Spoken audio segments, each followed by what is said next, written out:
नमस्कार विद्यार्थी मित्रांनो, मी खेमराज चामोरशीकर तुमचा आकार फाउंडेशनचा ऑनलाईन पॅटर्न स्वागत करतोय।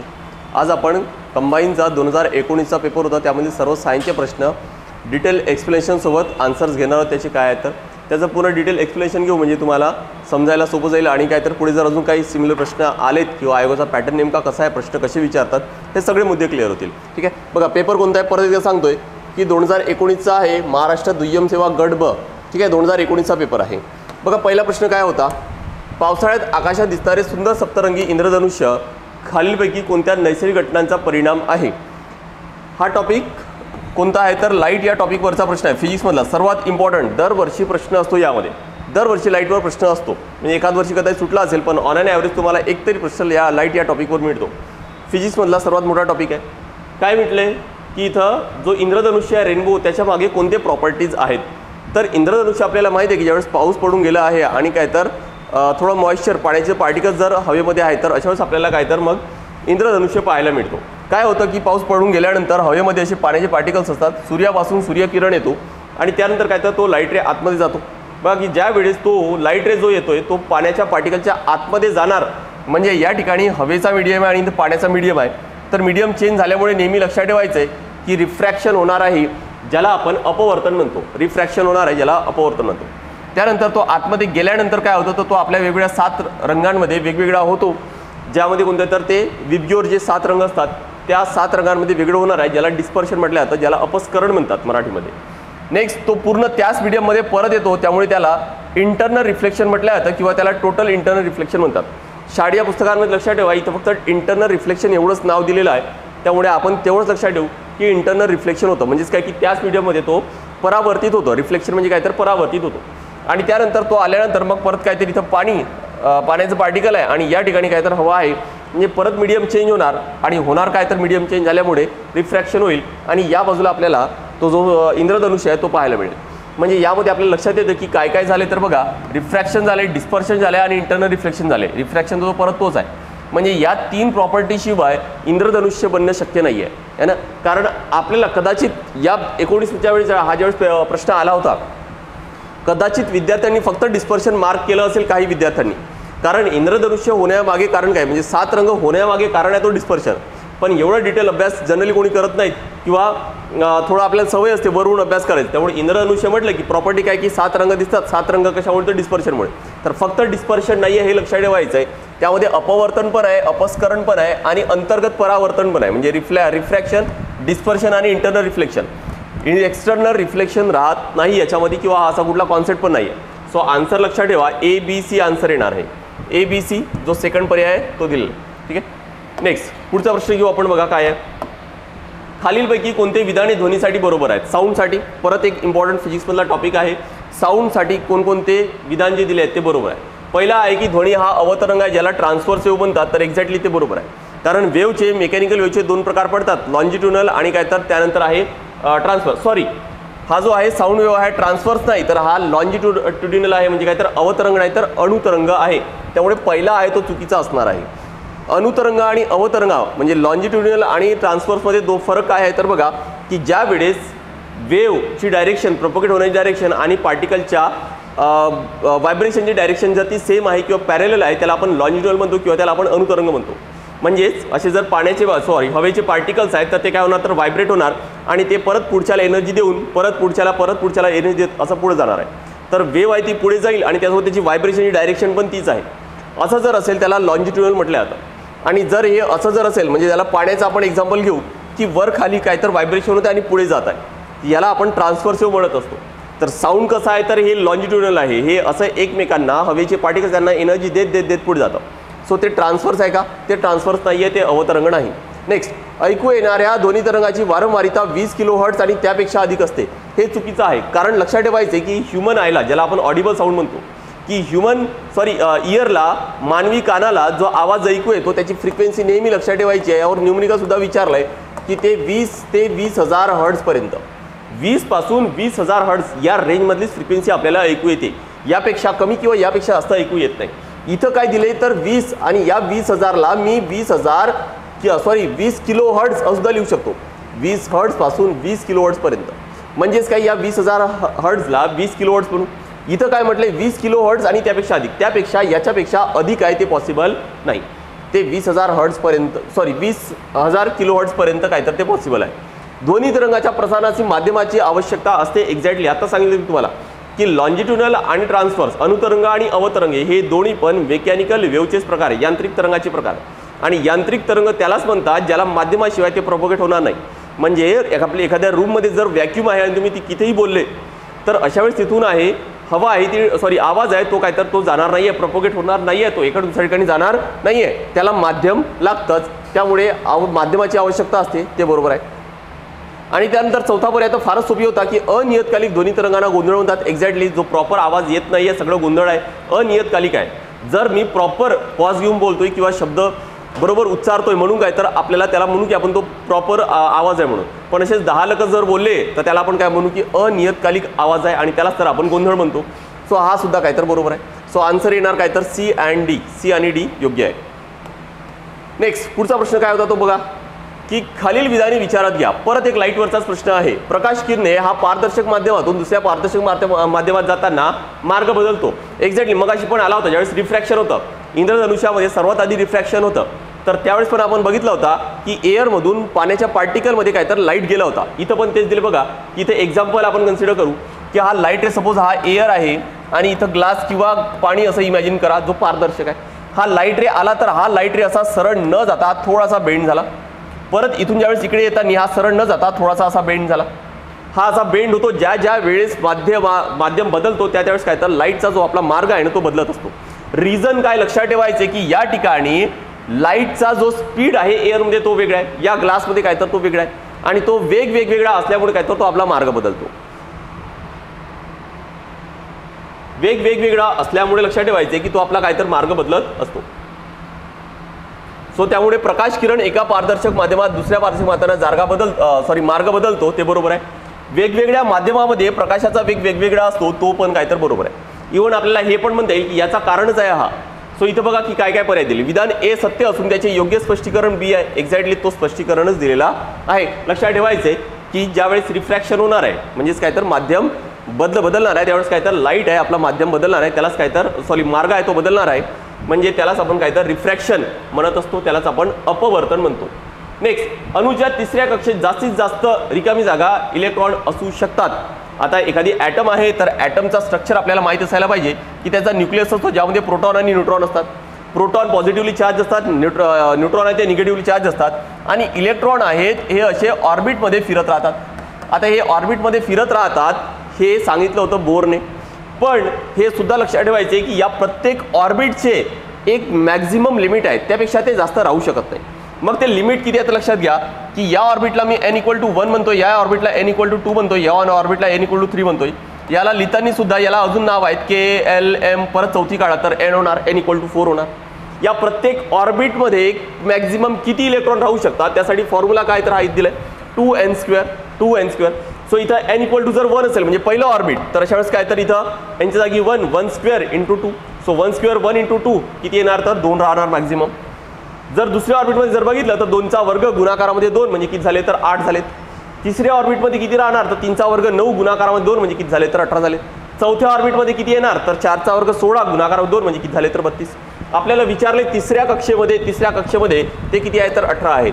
सो फॉर्म्युला लक्षात ठेवा 2n². या 2n² काय तर आपल्याला इझिली काढता येतं की कोणत्या ऑर्बिटमध्ये मॅक्झिमम किती नंबर ऑफ इलेक्ट्रॉन्स राहू शकतात. नेक्स्ट पुढचं आहे बघा की एकमेकांशी काटकोनात असलेल्या अक्षांवर समपृष्ठाचे छेद खालीलप्रमाणे असतील तर त्या समपृष्ठाचे मिलर निर्देशांक ज्याला मिलर इंडायसेस म्हटल्या जातं ते आपल्याला काढायचे. आता हा प्रश्न तुम्हाला 10व्या वर्गात 12व्या वर्गात कुठंच मिळत नाही. हा BSc किंवा MScला हा टॉपिक आहे मिलर इंडायसेस. आयोगाने विचारले कारण दरवर्षी कुठला तरी एखादी टॉपिक असा विचारतोच नेहमी, एखादी प्रश्न असा BSc मध्ये मधला वगैरे विचारला जातोच.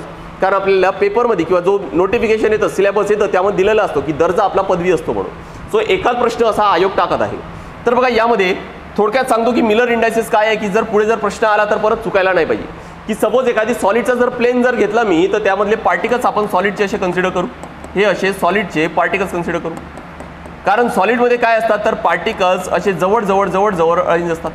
आता मी या पार्टिकल्स पैकी जर कुठला तरी एक प्लेन जर कन्सिडर केला, लेट्स से की हा प्लेन जर कन्सिडर करतो मी, किंवा हा प्लेन घेतला किंवा हा प्लेन घेतला किंवा या बाजूला सपोज हा असा घेतला कोणताही जर मी या सॉलिड मधला एखादी जर असा प्लेन घेतला, पार्टिकलची लाईन घेतली, तर बघा की जर मी याचा अभ्यास करू शकलो तर मला याच्याबद्दलची जर मला माहिती असेल तर मला याचा अभ्यास करणं कंपॅरेटिव्हली सोपं जाईल, किंवा याचा अभ्यास करणं काय तर तो सोपी जाणार आहे. तसंच याचा अभ्यास केलं तर याचा अभ्यास किंवा याचा अभ्यास करणं काय तर मला सोपी जाईल. आणि हेच प्लेन जे आहे ते डिनोट करण्यासाठी मिलर इंडायसिस आहे ते यूज केले जातात. ते यूज करण्यासाठी काय तर मिलर इंडायसिस यूज करतात. आता कोणताही प्लेन असेल तर 3D स्ट्रक्चरमध्ये जर आपल्याला ठेवायचं आहे तर बघा या एक्स हा वाय आणि हा झेड एक्सिस घेतोय मी, आणि सपोज तो जर प्लेन हा एखादी प्लेन जो आहे ना तो सपोज या ठिकाणी असा ठेवलाय मी, तर काय लक्षात येते की तो एक्स वर इथं कुठतरी कट होतोय, या झेड वर इथं कुठतरी कट होते, पण इथं वाय वर तो कुठेही कट होत नाही. दुसरा कुठला तरी प्लेन असेल तो वाय वर पण कट होईल. मग याचे कोऑर्डिनेट्स कसे लिहिले जातात की एक्स वर काहीतरी आहे, वाय झेड वर काहीतरी आहे, पण वाय वर किती आहे तर तो वाय वर 0 आहे. आणि मग हेच लिहिण्यासाठी किंवा याच प्लेनचा अभ्यास करण्यासाठी काय तर मिलर इंडायसिस यूज करतात. अगदी सोपं सांगतो की मिलर इंडायसिस जर प्रश्न आला तर नेमकं काय करायचंय. ह्या ज्या संख्या दिलेल्या आहेत ना 2a 3b आणि 4c, मी जे आता तुम्हाला XYZ सांगितलं होतं इथं ABC घेतलेलं आहे. मग याला काय करायचंय, हा जो 2 3 4 आपल्या कामाचं एवढंच असतं. याला सगळ्यात आधी तुम्हाला कन्वर्ट करायचं असतं रेसिप्रोकलमध्ये, म्हणजे याला घ्यायचं 1/2, याला घ्यायचं 1/3, याला घ्यायचं 1/4. हे घेतल्यानंतर याला सगळ्यात जवळच्या इंटिग्रल किंवा होल नंबरमध्ये कन्वर्ट करायचं. म्हणजे 2 3 4 याचा जर आपण लसावी काढला तर तो किती येणार तर 12. तर 12ने काय करतो मी या सगळ्यांना मल्टिप्लाय करतो. इथं 12ने मल्टिप्लाय केलं, इथं पण केलं आणि या ठिकाणी पण केला. सो इथं जर भाग दिला तर हा येतो 6, इथं भाग दिला तर इथे येतो 4 आणि इथं भाग दिला तर इथं किती येतो तर 3.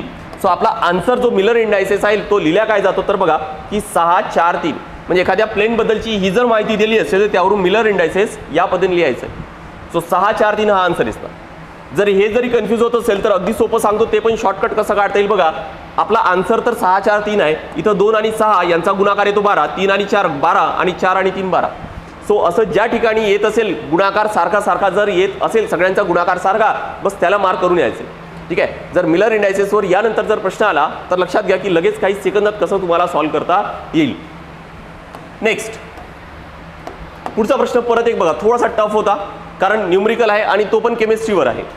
जेव्हा वितळलेल्या सोडियम क्लोराईडमधून 100 अँपिअर विद्युतधारा प्रवाह 965 सेकंदाकरिता प्रवाहित केला तर अशा वेळेस नेमकं काय होणार. की काय होतं बघा की एखादी जर आयोनिक सोल्युशन आहे आणि त्याच्यामध्ये जर मी असे 2 रॉड टाकले ज्याला आपण इलेक्ट्रोड म्हणतो, आणि याला त्यानंतर काय केलं मी जर असा एखाद्या बॅटरीला कनेक्ट केलं. सो जो पॉझिटिव्ह टर्मिनलला कनेक्ट आहे त्याला आपण ॲनोड म्हणतो, जो निगेटिव्हला कनेक्ट आहे त्याला आपण कॅथोड म्हणतो. मग अशा वेळेस काय होणार की लेट्स से की सपोज हा एखादी आयोनिक सोल्युशन आहे, मी कन्सिडर केलं की NaCl आहे. इथं प्रश्नात पण तोच दिले, सोडियम क्लोराईड दिले NaCl. तर अशा वेळेस काय होतं की याच्यातून जर इलेक्ट्रिसिटी पास झाली तर हे Na+ आणि Cl- ते वेगवेगळे होतात. आता हा Na+ काय होणार की या निगेटिव्ह, हा निगेटिव्ह टर्मिनल आहे त्यामुळे या निगेटिव्ह टर्मिनलकडे जमा होतो आणि तो इथं जमा होणार सगळीकडे असा. हा Cl आहे तो मायनस आहे तो या पॉझिटिव्ह टर्मिनलकडे इकडे जमा होईल. हा इलेक्ट्रोकेमिस्ट्रीचा भाग आहे, तर यावर काय तर तो जमा होणार आहे. आता हे जर जमा जर झाले तर मग हेच विचारले आपल्याला की हे कोणत्या इलेक्ट्रोडवर किती प्रमाणात किती ग्रॅम आहे तो जमा होणार ना ते आपल्याला विचारले. पण यासाठी हे डिपेंड करतं की आपण इथून इलेक्ट्रिसिटी किती प्रोव्हाइड करतोय आणि ते किती वेळासाठी प्रोव्हाइड करतोय. आता यासाठी हे सगळं काढण्यासाठी फॉर्म्युला लक्षात ठेवायचे, कोणता यूज करायचा आहे तर फॅरेडेज फर्स्ट लॉ यूज करायचे की किती वेट हा जमा होईल हे डिपेंड करतं की किती चार्जेस फ्लो होत आहेत. आता करंटचा फॉर्म्युला आहे काय तर Q/T, म्हणजे Q = I × T. So I × T या Qला जागी I × T ठेवले. आता इथं प्रपोर्शनचा जो सिम्बॉल आहे त्यासाठी आपल्याला एक कॉन्स्टंट यूज करावा लागेल, तो Z यूज केला. त्या झेडची व्हॅल्यू कशी काढतात तर E/96,500 ही व्हॅल्यू असते, फिक्स आहे व्हॅल्यू E/96,500. आता या ईची व्हॅल्यू प्रत्येकांसाठी वेगवेगळी असते. हा ई म्हणजे नेमकं काय आहे तर त्याला म्हणतात इलेक्ट्रोव्हॅलेंट म्हटलं जातं, आणि झेड म्हणजेच काय तर ज्याला इलेक्ट्रोकेमिकल इक्विव्हॅलेंट म्हणतात, जो कॉन्स्टंट आहे. हा ई लक्षात ठेवा, इलेक्ट्रोव्हॅलेंट वेट हा प्रत्येकांसाठी वेगळा असेल, जो आपल्याला यावरून काढता येतो बघा की NaCl जो आहे ना तो काय असतो तर लक्षात ठेवायचे की Na+ आणि Cl मध्ये काय तर तो डिवाइड होतो, आणि ॲनोडवर क्लोरीन आहे तो जमा होतो. मग काय सांगितलं होतं तुम्हाला की ॲनोड म्हणजे हा पॉझिटिव्ह इलेक्ट्रोड असतो, त्याच्यावर जो निगेटिव्ह आहे तो जमा होणार आहे. मग क्लोरीन नेहमी लक्षात ठेवा जो हॅलोजन आहे तो Cl2च्या फॉर्ममध्ये असतो, आणि म्हणून तो Cl2 याच्यामधून काय तर आपल्याला या Cl मधून 2 इलेक्ट्रॉन काढावे लागतील तर आपल्याला क्लोरीन मॉलिक्यूल मिळणार आहे. Cl2 मधून 2 इलेक्ट्रॉन काढावे लागतील. आता इथं काय केलं मी 1/2 लिहिले, कारण 2 CO2 त्याला अर्ध केलं म्हणजे एकच होणार, त्यामुळे दोघातून काय तर 2 इलेक्ट्रॉन काढावे लागतील तर आपल्याला Cl- मिळेल. मग आता यामधून बघा की ईची व्हॅल्यू कशी काढतात. इथं क्लोरीन आहे ना, तर क्लोरीनसाठी लक्षात ठेवायचे की क्लोरीनचा ॲटोमिक मास किती आहे तो 30.5 आहे. याच्यातून आता क्लोरीन नेहमी 2 ठेवावं लागतात, त्यामुळे इथं 2 ठेवलेत मी, आणि 2 इलेक्ट्रॉन काढावे लागतील म्हणून डिवायडेड बाय 2 केलं, तो परत आन्सर काय येणार 2. 2 2 जर आपण कॅन्सल केलं तर आन्सर येतो किती, तर 35.5 येणार. सो क्लोरीनसाठी जर बघितलं आपण तर या W ची व्हॅल्यू किती येणार बघा. क्लोरीनसाठी E ची व्हॅल्यू आलेली आहे 35.5 डिवायडेड बाय 96,500 इंटू I ची व्हॅल्यू किती आहे बघा. करंट आहे 100 आणि T म्हणजे टाइम दिला आहे 965. आता 965 इंटू 200 म्हणजेच काय होणार, तर 96,500 होणार. याचा अर्थ हे कॅन्सल होईल पूर्ण, आणि फायनल आन्सर काय येणार, तर तो येणार 30.5. सो ॲनोडवर हा जो क्लोरीन आहे हा ॲनोडवर जमा होईल, आणि किती जमा होणार, तर 35.5 जमा होणार आहे बघा. ॲनोडवर क्लोरीन वायूचा ॲनोडवर निकास होणार किती, तर 35.5 ग्रॅम, हे इथं दिलेलं आहे. याच पद्धतीने जर आपण सोडियमसाठी पण काढला तर बघा काय येतोय की सोडियम सिंगल असतो, त्यातून 1 इलेक्ट्रॉन काढला तर काय होणार, तर Na+ होणार आहे. 1 इलेक्ट्रॉन काढला की Na+ होणार. म्हणून इथं E ची व्हॅल्यू किती येणार, तर अशा वेळेस बघा की 23 आहे. सोडियमचा ॲटॉमिक मास किती असतो, तर 23 असतो. आता ॲटॉमिक मास काही आपल्याला पाठ करायचे, कारण आयोगाचे असे काही प्रश्न मिळतात आपल्याला ज्यामध्ये आपल्याला ॲटॉमिक मास काही एलिमेंटचा हा पाठ असायलाच पाहिजे, ॲटॉमिक मास आणि ॲटॉमिक नंबर. सो सोडियमचा ॲटॉमिक मास किती आहे, तर 23 आहे. इथं एकच काढावा लागतो इलेक्ट्रॉन, आणि सोडियम असतो पण एकच, त्यामुळे काय डायरेक्ट आपण 23 लिहू. मग आता ही जर व्हॅल्यू मी इथं पुट केलं तर बघा काय येत आहे की हे 23 गुणाकारामध्ये 96,500 गुणाकारामध्ये 100 गुणाकारामध्ये टाइम दिलेला आहे 965 सेकंद. परत हा गुणाकार एवढाच येतो, तो कॅन्सल केला, त्यामुळे आन्सर येणार किती, तर तो 23 येणार. सो 23 ग्रॅम हा कशावर होणार, सोडियम कॅथोडवर जमा होणार आहे. तो हे बघा इथे दिले की 23 ग्रॅम सोडियम कॅथोडवर निक्षेप होईल. सो म्हणून आन्सर येणार काय, तर सेकंड येणार आहे. लक्षात घ्या की हा फॅरेडेज फर्स्ट लॉ आहे, फॉर्म्युला लक्षात ठेवायचे, व्हॅल्यूज पुट करायचे, त्यासोबत हे तुम्हाला इलेक्ट्रोव्हॅलेंट वेट आहे तो काढता यायला पाहिजे. नेक्स्ट पुढचा प्रश्न बघा काय आहे की प्लॅटिहेल्मिन्थसचे अशा प्रकारे सर्वोत्तम म्हणून वर्णन केले आहे. प्लॅटिहेल्मिन्थस बघा की काय आहे, ज्याला आपण मराठीमध्ये ॲक्च्युली अजून एक वर्ड आहे ज्याला प्लॅटिहेल्मिन्थसला चपट्या कृमी सुद्धा म्हटलं जातं. आता हा ट्री डायग्राम आहे किंवा फ्लो चार्ट दिलाय ना, हा चांगला अभ्यास करायचा आहे, याच्यातून बरेचसे प्रश्न सॉल्व्ह होतात. जे ॲनिमल किंगडम आहे त्यातले 10 फायलम आहेत ते आपल्याला अभ्यास करायचे आहेत. यामध्ये प्रत्येक फायलम बद्दलची इथं प्रत्येक कॉलममध्ये बघायचं की त्याचे काय कॅरेक्टरिस्टिक्स आहेत. आपल्या इथं प्लॅटिहेल्मिन्थस विचारले त्यामुळे हा बघू. प्लॅटिहेल्मिन्थस आहे. प्लॅटिहेल्मिन्थस कसं आहे तर असिलोमेट आहे, म्हणजेच काय की ज्याला त्यांच्या बॉडीमध्ये कॅव्हिटी गॅप आहे किंवा ज्याला देहगुहा आहे ते राहत नाही, त्यामुळे ते असिलोमेट आहे. असिलोमेट आहे तर लक्षात ठेवायचे की हे जे 3 प्रकार आहेत हे नेहमी ट्रिप्लोप्लास्टिकचे असतात, त्रिस्तरीय असतात. त्यांची बॉडी 3 लेअरपासून तयार झालेली असते, आणि हे जे 2 आहेत हे डिप्लोप्लास्टिक असतात, म्हणजेच डिप्लो म्हणजे 2 पासून. तर हा कसा आहे तर ट्रिप्लोप्लास्टिक आणि काय तर असिलोमेट राहणार आहे. त्यासोबत जर बघितलं तर बघा की हा इथं कनेक्टेड आहे, म्हणजे बायलॅटरल सिमेट्री आहे. जसं आपलं शरीर आहे की एक रेषा टाकली की 2 सारखे भाग होतात, सेम त्यालाच काय म्हणतात तर बायलॅटरल सिमेट्री. यांचं पण शरीर कसं आहे तर तसंच आहे, एक रेषा टाका 2 सारखे भाग होतील. यापेक्षा अजून आपल्याला सारखे भाग मिळू शकत नाही. आपण एकच रेषा टाकता येईल, एकच ॲक्सिस टाकलं की 2 सारखे भाग मिळतात, त्यामुळे काय तर ते बायलॅटरल सिमेट्री आहे. आणि सिस्टम ग्रेड कोणता आहे तर यापैकी टिश्यू ऑर्गन किंवा ऑर्गन सिस्टम ग्रेड ऑर्गनायझेशन राहणार आहे. यापैकी कुठलं तरी एक राहील. आपण प्रश्न बघू काय तर बघा की फ्लॅटवर्म सर्वांमध्येच आहे, तो काय बघण्यासारखं नाही आहे. त्यानंतर बघितलं होतं आपण की ट्रिप्लोप्लास्टिक की डिप्लोप्लास्टिक. आता सांगितलं होतं मी की हे तिन्ही जे प्रकार आहेत हे नेहमी ट्रिप्लोप्लास्टिकचे असतात, त्यामुळे येणार काय तर डिप्लोप्लास्टिकवाला आहे तो कॅन्सल करू. हे 3 ट्रिप्लोप्लास्टिक आहेत. ट्रिप्लोप्लास्टिक त्यासोबत काय तर असिलोमेट आहे, त्यामुळे या पहिल्यामध्ये बघा की ट्रिप्लोप्लास्टिक असिलोमेट पहिलाच पर्याय आहे, त्यामुळे आन्सर लक्षात ठेवायचे की पहिला पर्याय येणार. आणि हा जो ट्री डायग्राम आहे फार इम्पॉर्टंट आहे. बायोलॉजिकल क्लासिफिकेशन, जसं मगाशी मी तुम्हाला सांगितलं की फिजिक्समध्ये लाईट आहे तो फार इम्पॉर्टंट आहे, ऑलमोस्ट दरवर्षी प्रश्न विचारतात. बायोलॉजीमध्ये बायोलॉजिकल क्लासिफिकेशन सजीवांचे जे वर्गीकरण आहे ते चांगलं करायचं, दरवर्षीच प्रश्न असतात. कधी कधी 3-3, 4 सुद्धा प्रश्न विचारतात. परत एक त्याच टाईपचा प्रश्न आहे बघा की द्विविभाजनासाठी अमिबाला किती जनक पेशींची आवश्यकता असते. आता अमिबा जर बघितलं तर याच्यामध्ये असेक्युअर रिप्रोडक्शन होतं. अमिबाला काही रॅन्डम शेप राहतो, फिक्स काही शेप नाही. आता याच्यामध्ये द्विविभाजन म्हटले म्हणजेच काय होणार तर या अमिबाचे सरळ सरळ 2 तुकडे होतील, त्यामुळे या एका अमिबाचे 2 तुकडे झालेत. जे 2 अमिबा तयार झालेत त्याला आपण डॉटर सेल म्हणू किंवा डॉटर अमिबा म्हणू, है ना. पण हा आहे जनकपेशी किंवा याला पॅरेंट अमिबा म्हटलं जातं. तर या एकापासून 2 झाले, त्यामुळे द्विविभाजन होताना जनकपेशी लक्षात ठेवायचं ते किती राहणार तर एकच राहणार आहे. असेक्युअर रिप्रोडक्शन होत असते. बरं, असेक्युअर रिप्रोडक्शनमध्ये यांच्यामध्ये याला बायनरी फिशन म्हणतात. द्विविभाजन, याला बायनरी फिशन म्हटलं जातं. पण अमिबामध्ये परत एक सांगतोय की मल्टिपल फिशन पण होतात. म्हणजेच काय होतं की याच्या भोवती एक लेअर तयार होते आणि आतमधल्या आतमध्येच असंख्य असे अमिबा तयार होतात आणि काही कालांतराने तो लेअर जी आहे, जी कवर तयार झाला होता, तो फुटतो आणि हे सगळे आहे ते बाहेर पडतात. मग याच्यामध्ये काय तर असंख्य, एकापासून असंख्य तयार झाले त्यामुळे त्याला मल्टिपल म्हणू. इथं एकापासून 2 तयार झाले त्यामुळे याला बायनरी म्हणू आपण. नेक्स्ट पुढचा बघा प्रश्न काय दिले की कुफरच्या पेशी यामध्ये आढळतात. कुफरच्या पेशी नेहमी लक्षात ठेवा कशामध्ये आढळतात, तर ते लिव्हरमध्ये आढळत असतात. कुफरच्या पेशी लिव्हरमध्ये. नेक्स्ट पुढचा प्रश्न अगदी सोपा आणि अगदी जनरल प्रश्न विचारला होता, तो म्हणजेच काय तर कीटकनाशकांचा वापर करताना खालीलपैकी कोणत्या बाबींचा प्रामुख्याने विचार करावा लागतो. आता याचा आन्सर आपल्या शाळेच्या पुस्तकांमध्ये फार काही मिळेलच याची गॅरंटी नाही, पण हा जनरल प्रश्न आहे. म्हणजे थोडासा जर आपण अवेअर आहोत किंवा थोडं लक्षपूर्वक जर अभ्यास करतोय ना, तर असे प्रश्न तुम्हाला सहज सॉल्व्ह करता येतात. की कीटकनाशक ज्याला काय म्हणतात तर इन्सेक्टिसाइड्स, काय म्हणतात तर इन्सेक्टिसाइड. आता कोणी जर इन्सेक्टिसाइड, जर कोणी फार्मर असेल शेतकरी, इन्सेक्टिसाइड कसं निवडणार आहे, तर बघा त्या प्रकारची कोणत्या प्रकारची निवड आहे, म्हणजे कोणत्या टाईपचा इन्सेक्टिसाइड आहे, ऑब्व्हियस आहे की कीड कोणता आहे त्यानुसार काय तर ते वापरावं लागणार आहे. त्यामुळे पहिला तर बरोबर असतात.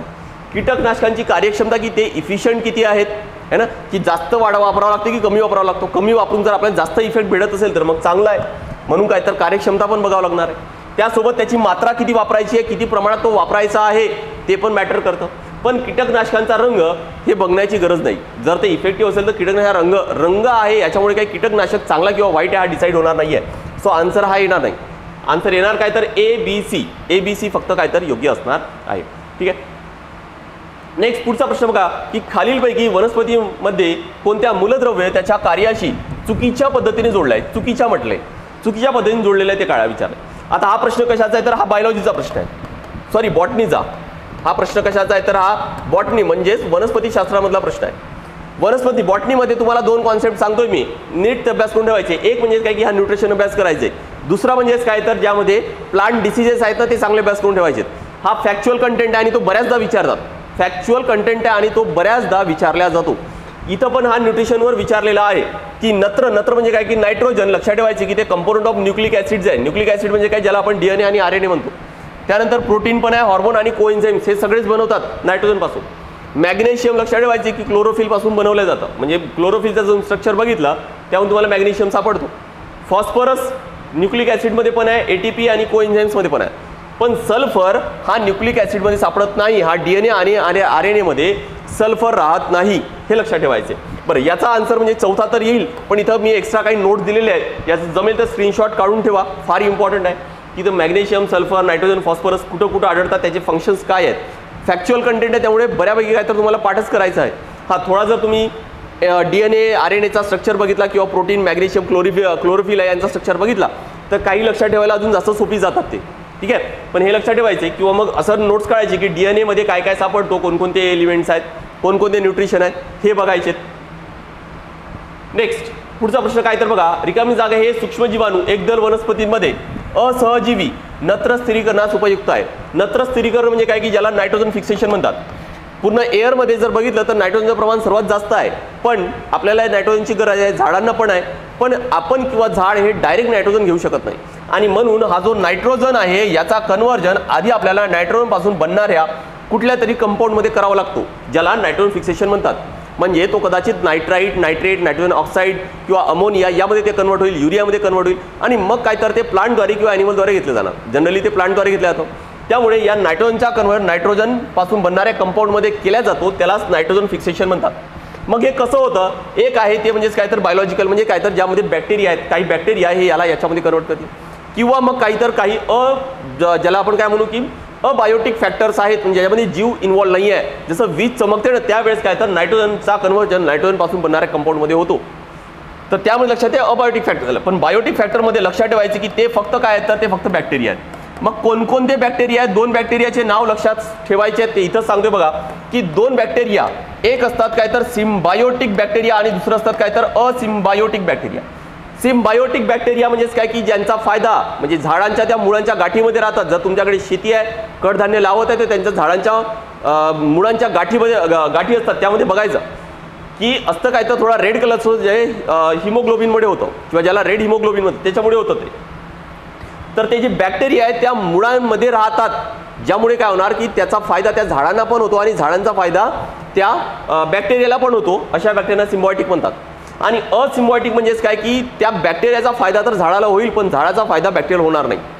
बॅक्टेरियाचा फायदा झाडाला कसा होईल, कारण ते काय करतायत तर ते नायट्रोजनचा कन्व्हर्जन याच्यामध्ये कन्वर्ट करून देत आहेत, म्हणून काय तर त्यांना झाडांना तर त्याचा फायदा होणार आहे. पण ते मुळांमध्ये राहत नाही, त्या मुळांच्या आजूबाजूला राहत आहेत, त्यामुळे डायरेक्ट फायदा त्या झाडांचा त्या बॅक्टेरियाला होणार नाही आहे, अशाला असिम्बायोटिक म्हणतात.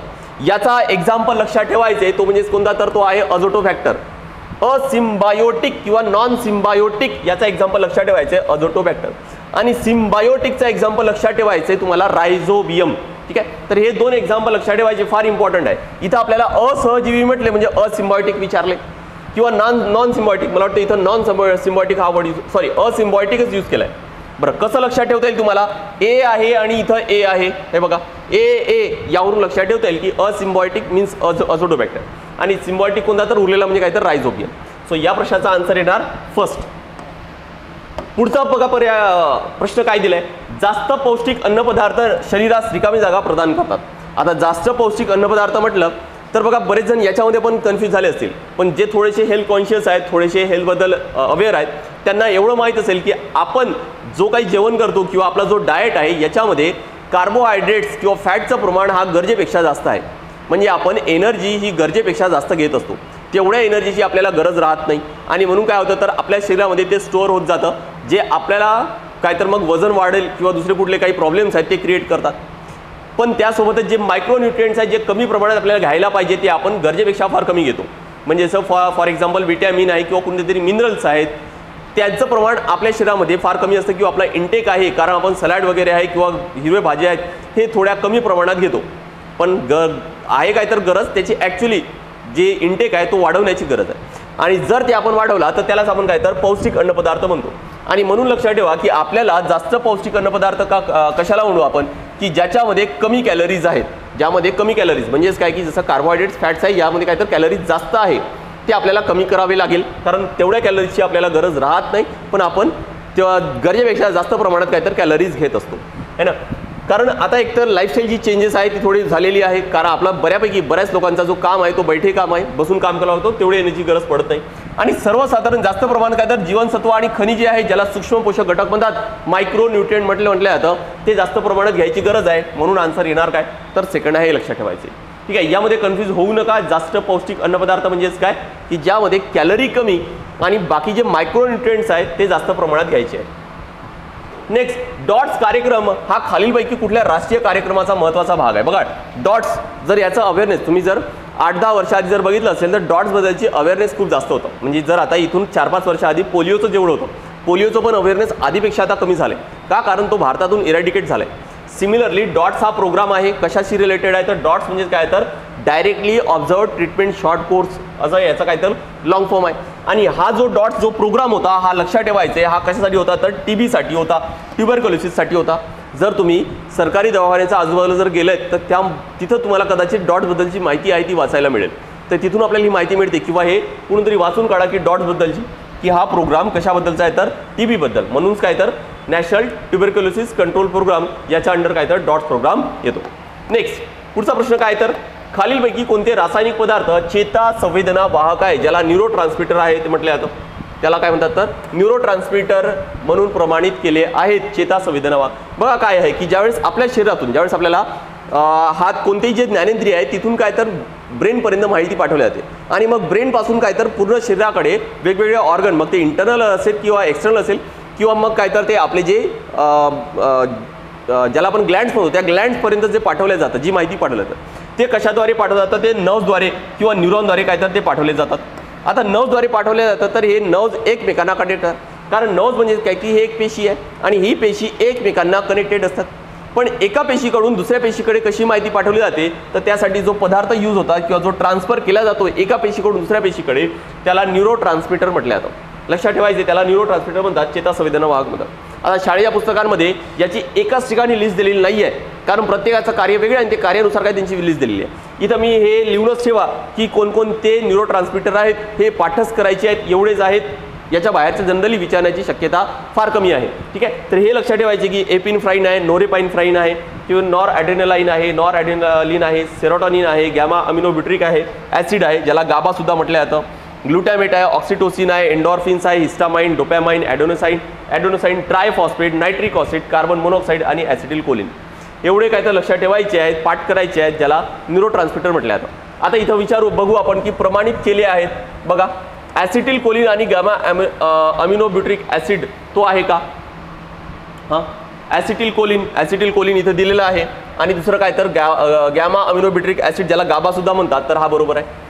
डोपॅमाइन आणि नॉर ॲड्रेनालाइन आहे का? तर हा नॉर ॲड्रेनालाइन आहे आणि डोपॅमाइन सुद्धा आहे, त्यामुळे हा पण बरोबर आहे. लायसिन आणि हिस्टामाइन आहे का? तर बघा, या ठिकाणी हिस्टामाइन तर आहे, पण इथं लायसिन कुठेही दिसत नाही, त्यामुळे हा नाही. नेक्स्ट, पायरुविक ॲसिड आणि ॲसिटिल कोय आहे का? तर हा ॲसिटिल कोलिन आहे आणि पायरुविक ॲसिड तो नाही आहे, पण ठीक आहे ना, पायरुविक ॲसिड नाही. त्यामुळे याचा आन्सर येणार काय? तर ए आणि बी हा जो थर्ड ऑप्शन आहे तो काहीतरी योग्य आहे. ठीक आहे, त्यामुळे ही काय तर लिस्ट आहे ती पाठ करायची आहे. तर या पद्धतीने आपण काय केलं, तर जे 2019 सायन्सचे जे 15 प्रश्न होते ते सगळे इथं कव्हर केले. ठीक आहे, जर अजून काही डाऊट्स असेल किंवा बॅचबद्दल कोणती इन्क्वायरी असेल तर तुम्हाला इथं आकार फाउंडेशन नंबर दिसत आहेत, त्यावर तुम्हाला कॉन्टॅक्ट करता येईल. त्यासोबतच akarfoundation.org या वेबसाईटला जाऊन सुद्धा काय तर तुम्हाला त्याची माहिती मिळेल. त्यासोबत अजून एक लक्षात ठेवा की जर असाच फ्री कंटेंट हा यूट्यूबला आणि टेलिग्राम चॅनलला अवेलेबल होत असतो, त्यामुळे यूट्यूब चॅनलला सबस्क्राईब करायला किंवा काही डाऊट असेल तर कमेंट करायला, व्हिडिओ लाईक करायला विसरू नका. टेलिग्राम चॅनलसुद्धा लक्षात ठेवा, आकार UPSC MPSC याला जॉईन करायला विसरू नका. आज आपण इथं थांबूया. Thank you very much.